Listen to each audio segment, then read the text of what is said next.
नमस्कार विद्यार्थियों, कुछ अमन शिक्षण संस्थान द्वारा संचालित ऑनलाइन कक्षाओं में आपका हार्दिक स्वागत है। आज मैं विज्ञान में कुछ एक टॉपिक पढ़ाना चाहता हूँ जो कि कक्षा 10 का अध्याय 9 है, प्रकाश।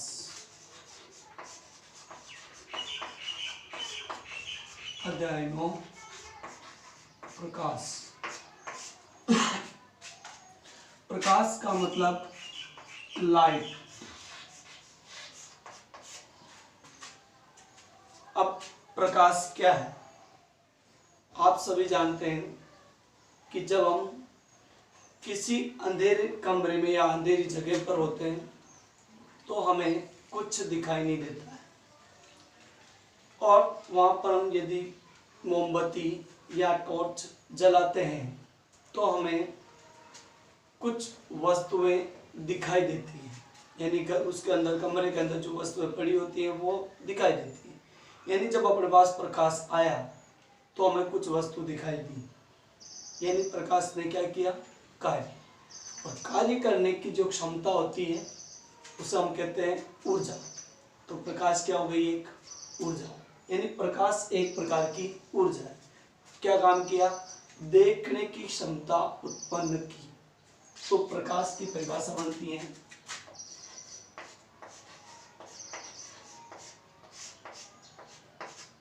जो चीज मैं ब्लैक बोर्ड पे लिखता हूँ उसे आप कॉपी लेकर के बैठ के उतारें और याद करें, अच्छी चीजें हैं। प्रकाश की परिभाषा है, प्रकाश एक प्रकार की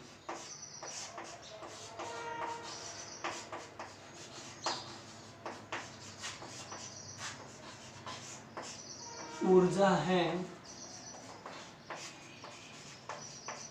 जो दृष्टि, संवेदना,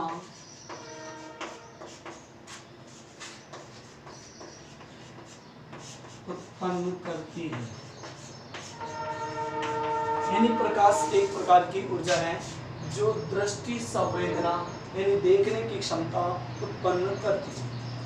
अब आता है प्रकाश परावर्तन। परावर्तन से आप सभी जानते हैं कि प्रकाश का परावर्तन बढ़े। उससे पहले परावर्तन बता दूं, यानी कि कोई वस्तु से टकरा, कोई चीज वस्तु से टकरा करके वापस उसी तरफ लौट जाती है, उसी माध्यम में लौट जाती है, तो वो परावर्तन कहलाता है। लेकिन हम यहाँ पर प्रकाश का परावर्तन पढ़ेंगे।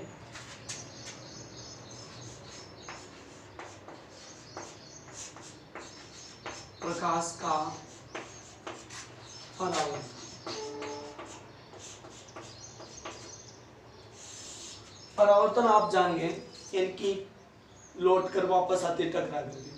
तो ऐसे ही प्रकाश की किरण से बात करेंगे, यानी जब कोई प्रकाश की किरण किसी सतह, यानी सतह को कहेंगे परावर्तक पृष्ठ, जिस पर चेहरा दिखता है या जिससे वो टकराने जाती है, तो परावर्तक पृष्ठ से टकरा करके वापस लौटती है। वापस लौटने का मतलब उसी तरफ का मतलब माध्यम की बात करेंगे। यहाँ पर माध्यम दो होते हैं, विरल और सघन।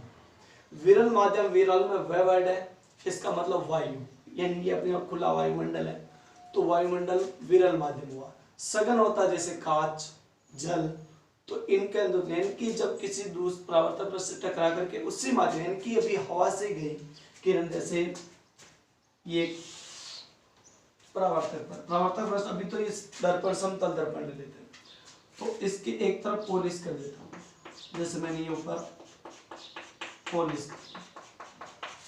अब इस तरफ से चेहरा दिखेगा, यानी परावर्तक पृष्ठ कहलाएगा। तो ये क्या हो गया? परावर्तक पृष्ठ यानी सतह। अब इस पर कोई किरण गुजरता है, ये प्रकाश के माध्यम से कोई किरण जा रही है। अब ये टकरा करके, ये देखो हवा से निकली, यानी कि वायु से विरल माध्यम, वापस उसी माध्यम में आ जाती है। तो ये देखो इस प्रकार आ जाती है।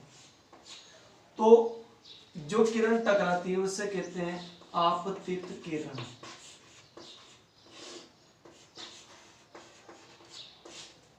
और टकरा करके वापस लौटती है उसे कहते हैं परावर्तित किरण,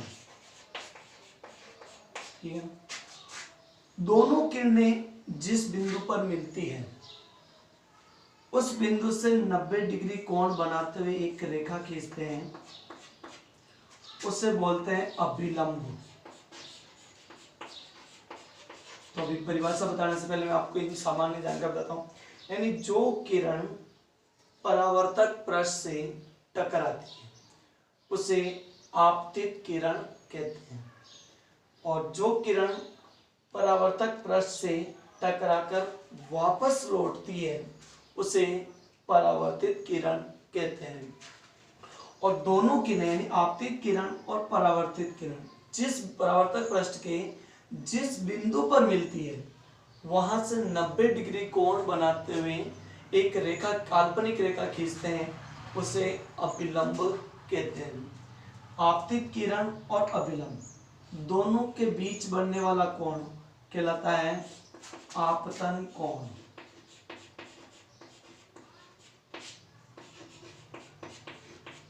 यानी कोण आई कहते हैं। आपतित किरण और अभिलंब के बीच बनने वाले कोण को आपतन कोण कहते हैं, और परावर्तित किरण और अभिलंब के बीच में बनने वाले कोण को परावर्तन कोण कहते हैं। यानी कोण आप, यानी आपतित किरण और अभिलंब के बीच बनने वाले कोण को आपतन कोण, परावर्तित किरण और अभिलंब के बीच बनने वाले कोण को परावर्तन कोण कहते हैं। अब इसकी परिभाषा बता रहा हूं मैं। जब प्रकाश की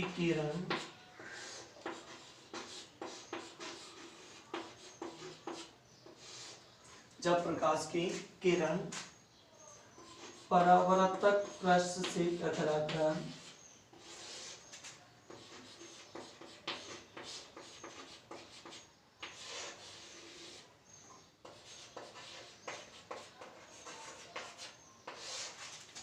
वापस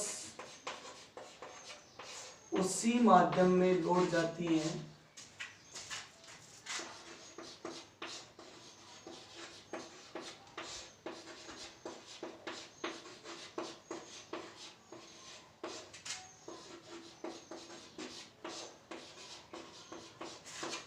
इस घटना को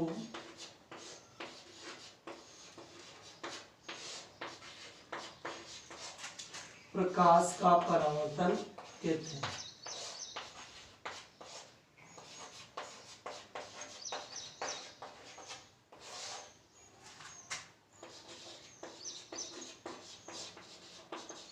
जब प्रकाश की किरण परावर्तक पृष्ठ से टकराकर उसी माध्यम में लौट जाती है, यानी वापस उसी माध्यम में लौट जाती हैं, इस घटना को कहते हैं प्रकाश का परावर्तन। अब परावर्तन से संबंधित अभी बात कुछ परिभाषाएं बताई मैंने। जैसे आपतित किरण, यानी जो किरण परावर्तक पृष्ठ से टकराती है उसे आपतित किरण बोलते हैं, और वह किरण जो परावर्तक पृष्ठ से टकरा करके वापस लौटती है उसी माध्यम में उसे परावर्तित किरण बोलते हैं। और आपतित किरण और परावर्तित किरण जिस बिंदु पर मिलती है और उस बिंदु से 90 डिग्री कोण बनाते हुए एक रेखा खींचते हैं, काल्पनिक रेखा, उसे अभिलंब कहते हैं। आपतित किरण और अभिलंब के बीच बनने वाले कोण को आपतन कोण यानी कोण आई कहते हैं। परावर्तित किरण और अभिलंब के बीच बनने वाले कोण को परावर्तन कोण कहते हैं। ये सामान्य परिभाषा है जो अपने को ध्यान रखनी है कि आपतन कोण कौन सा होता है, परावर्तन कोण कौन सा होता है, आपतित किरण क्या होती है, परावर्तित किरण। देखो सीबीएसई में ऐसा प्रश्न पूछा जाता है, एक बार देखा मैंने, तो ऐसे दी हुई थी, ऐसे तीनों रेखा कर रखी थी, नाम दे दिया था जैसे ए ओ बी सी, इस प्रकार तीर के निशान डाल रखे और क्वेश्चन पूछ लिया था कि इस चित्र में, रेखा चित्र में आपतित किरण का नाम बताइए। तो आपतित किरण को कैसे पहचानोगे? जो किरण टकराने जाती है वही आपतित किरण होती है। तो अब देखो तीर से, ये किरण परावर्तक पृष्ठ से टकरा रही है, इसका मतलब AO क्या हो गई? आपतित किरण। ओ भी कौन सी किरण होगी, परावर्तित किरण, और बी दोनों भी बनेगा वो कोसी अभिलंब, ध्यान रखें। और मेरे साथ इसको एक बार डबल सुन करके वापस उतारें, अच्छे तरीके से उतारें, जो अभी 10वीं माहे बच्चे हैं वो जरूर उतारें, और ये याद करने की चीजें और याद करें जरूर।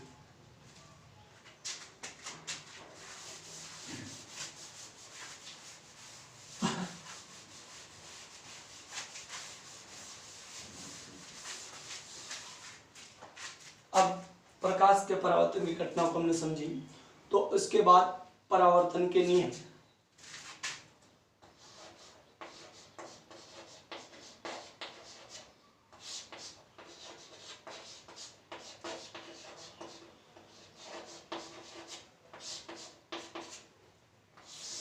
परावर्तन के नियम भी उसी चित्र के माध्यम से समझें।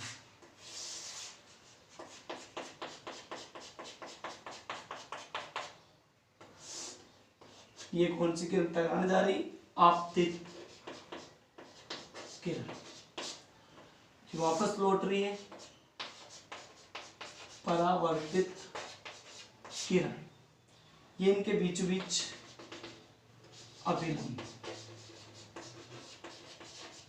और मैं शॉर्ट में लिख देता हूं कोण आई यानी कि आपतन कोण, और यह कोण आप यानी परावर्तन कोण। अब इस चित्र को ध्यान दें, तीन चीजें पहले देखो, कोणों को छोड़ो, आपतित किरण, अभिलंब और परावर्तित किरण, तीनों देखो एक ही बिंदु पर स्थित है। तो पहला नियम यही रहेगा, पहला नियम, आपतित किरण परावर्तित किरण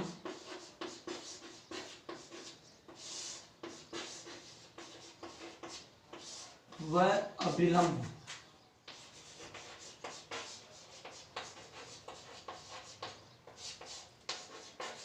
तीनों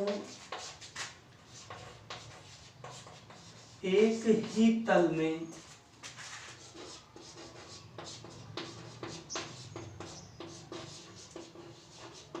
स्थित होते हैं। तो ये पहला नियम है, यानी कि आपतित किरण, परावर्तित किरण और अभिलंब तीनों एक ही तल में स्थित होते हैं। दूसरा नियम, कोण पर आ जाओ, कोण है, ये कोण है यानी आपतन कोण, ये कोण यानी परावर्तन कोण। दोनों के देखो ये जो कोण बनते हैं बराबर बराबर बनते हैं, इनका मान जो होता है बराबर बराबर होता है। तो यहाँ लिख सकते हैं नियम दूसरा, आपतन कोण व परावर्तन कोण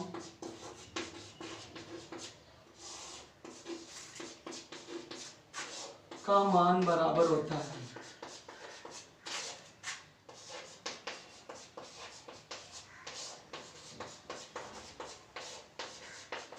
तो ये परावर्तन के नियम हुए। परावर्तन के नियम है, आपतित किरण, परावर्तित किरण व अभिलंब तीनों एक ही तल में स्थित होते हैं। दूसरा नियम, आपतन कोण व परावर्तन कोण का मान बराबर होता है। ये परावर्तन के नियम हैं।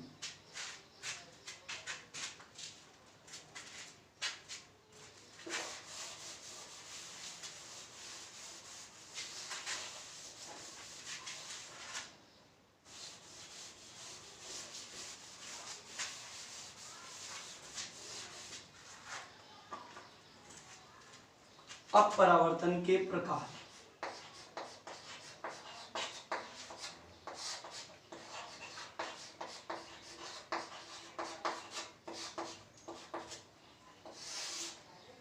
परावर्तन जो होता है दो प्रकार का होता है।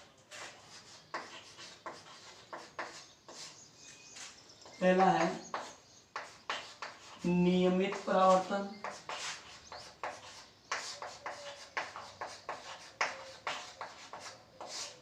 और दूसरा परावर्तन होता है विसरित परावर्तन।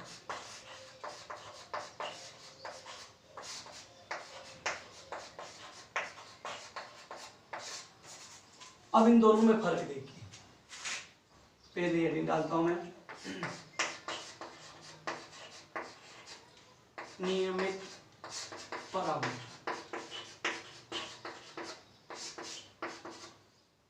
इसमें ध्यान दीजिए, नियमित परावर्तन जो होता है यानी कि एक चित्र के माध्यम से समझो, जैसे ये परावर्तक पृष्ठ हो गया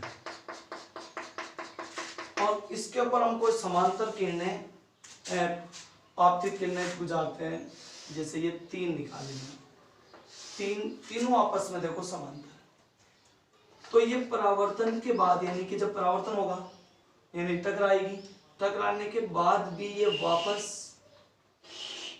समांतर रहती, देखो तीनों वापस गए, तो ये तीनों भी आपस में समांतर, यानी जब प्रकाश की किरणें समांतर प्रकाश की किरणें परावर्तन के पश्चात समांतर रहती हैं, तो ऐसे परावर्तन को कहते हैं नियमित परावर्तन।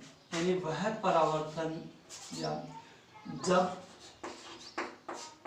समांतर प्रकाश की किरणें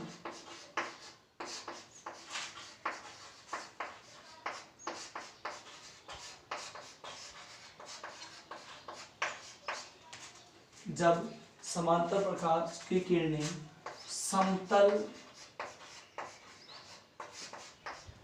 सतह या समतल पृष्ठ से टकराकर समांतर रहती है,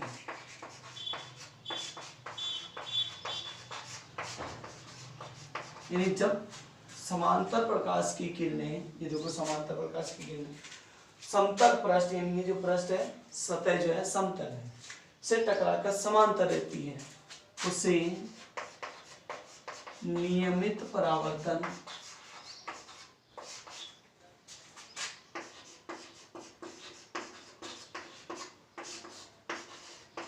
कहते हैं। अब दूसरा परावर्तन देखिए, विसरित परावर्तन।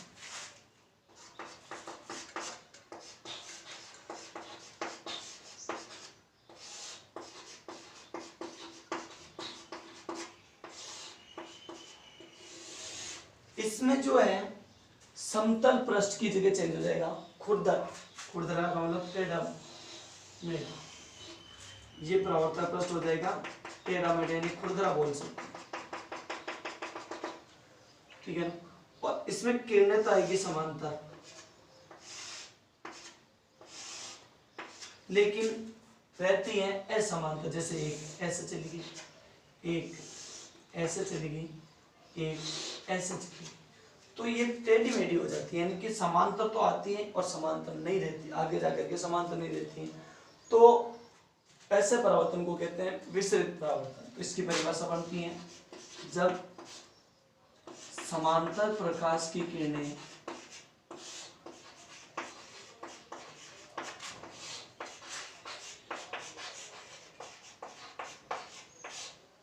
खुरदरे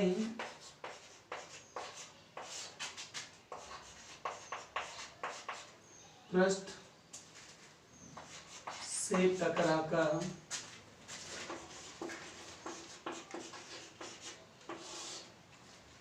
असमांतर रहती है, खुरदरी पृष्ठ से टकराकर असमांतर रहती हैं, उसे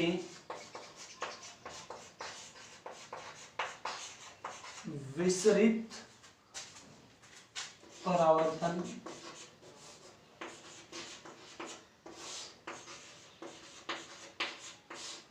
कहते हैं। तो ये परावर्तन के थे दो प्रकार, पहला प्रकार नियमित परावर्तन और दूसरा प्रकार विसरित परावर्तन। नियमित परावर्तन का मतलब जब समांतर प्रकाश की किरणें समतल पृष्ठ से टकराकर समांतर रहती है, यानी टकराने के बाद वो वापस समांतर रहती हैं, तो उसे नियमित परावर्तन कहते हैं। और विसरित परावर्तन जब समांतर प्रकाश की किरणें खुरदरे पृष्ठ से टकराकर असमांतर रहती हैं, उसे विसरित परावर्तन कहते हैं। अब अपने को ये समांतर परावर्तन के प्रकार पढ़े, अब हम आगे बढ़ते हैं और ये जो वीडियो है इसको 2 बार देखें, एक बार अच्छी तरीके से सुने, दूसरी बार में देखते देखते आप कॉपी किताब लेकर के उतारे जरूर, क्योंकि ये काम आने वाली चीजें और क्लास में सुनी भी जाएगी और आपको याद करके भी आनी है।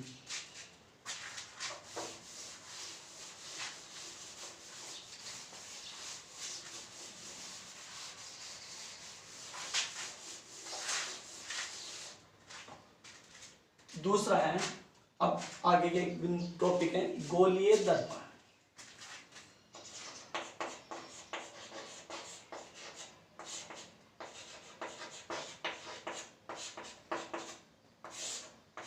देखो दर्पण वो होता है जिसके एक पॉलिश होती है, जिस तरफ एक तरफ चेहरा दिखता है या कोई वस्तु दिखाई देती है, तो वो दर्पण होता है। अब गोलीय दर्पण का मतलब गेंद की तरह गोला, गोले का कोई भाग, यानी कि वह दर्पण जिसका परावर्तक पृष्ठ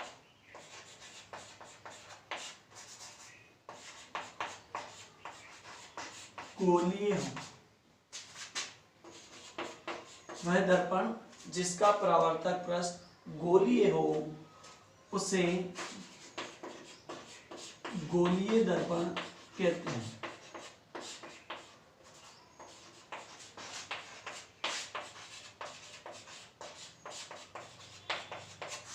गोलीय दर्पण जो होते हैं दो प्रकार के होते हैं।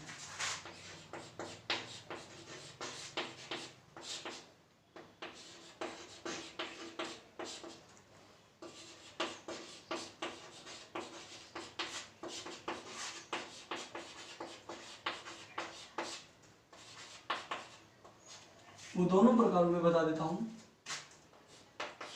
एक होता है अवतल दर्पण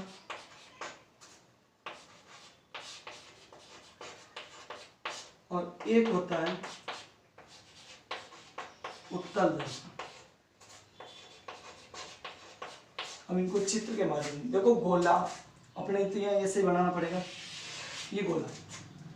अब यहां से जैसे ये टुकड़ा काटू और साइड कर दूं,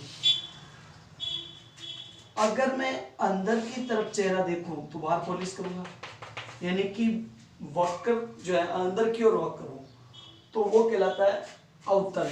यानी अवतल दर्पण को आपको इस प्रकार बनाना है, यानी गोले का भाग हो गया, देखो ये टुकड़ा तोड़ के साइड कर लो तो ये गोले का अंदर, और बाहर की तरफ पॉलिश कर दो तो ये अंदर की तरफ देखेंगे चेहरा, तो अंदर की तरफ चेहरा देखते तो उसे कहते हैं अवतल दर्पण।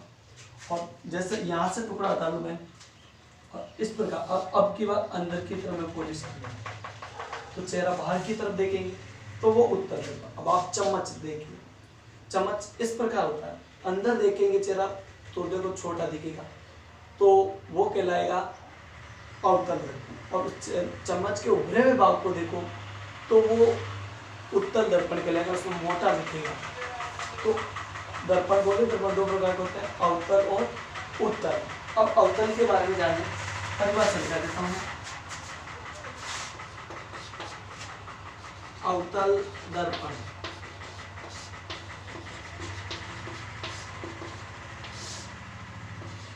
वह गोलीय दर्पण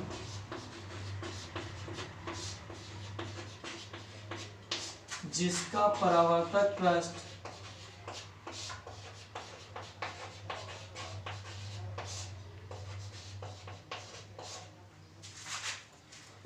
अंदर की ओर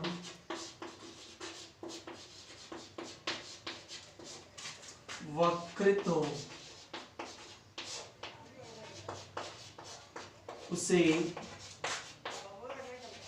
अवतल दर्पण कहते हैं।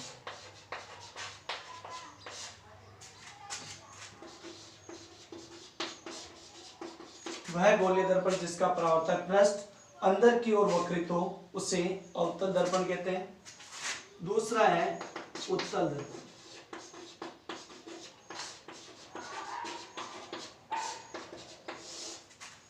वह गोलीय दर्पण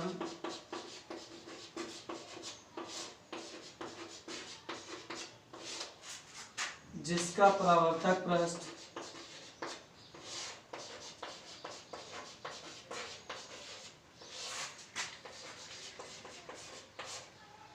बाहर की ओर वक्रित हो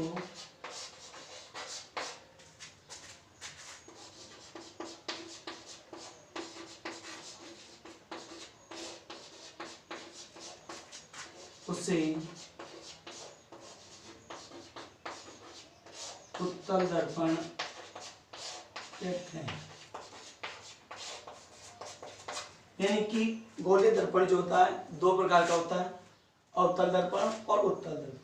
यानी कि वह गोलीय दर्पण जिसका परावर्तक पृष्ठ अंदर की ओर वक्रित मतलब अंदर की ओर चेहरा दिखे, अंदर की ओर वक्रित और उसे अवतल दर्पण कहते हैं। उत्तल दर्पण वह गोलीय दर्पण जिसका परावर्तक पृष्ठ बाहर की ओर यानी चेहरा बाहर की तरफ दिखाएगा, बाहर की ओर वक्रित हो, उसे उत्तल दर्पण कहते हैं। तो आगे की क्लास कल बताई जाएगी और आगे से आगे इस पाठ को पूरा समझाया जाएगा। आपको घर पर इनको उतारना है कॉपी में और अच्छी तरीके से याद करना है, तो आगे आपको बहुत काम आएंगे। जो अभी 10वीं में आए बच्चे, क्योंकि जो 10वीं से निकल गए वो तो देखेंगे तो उनके तो पेपर हो चुका है, लेकिन जो अभी बच्चे 10वीं में आए वो विशेष ध्यान रख करके इसे याद करेंगे। बड़े अच्छे नंबर का पाठ है ये। धन्यवाद।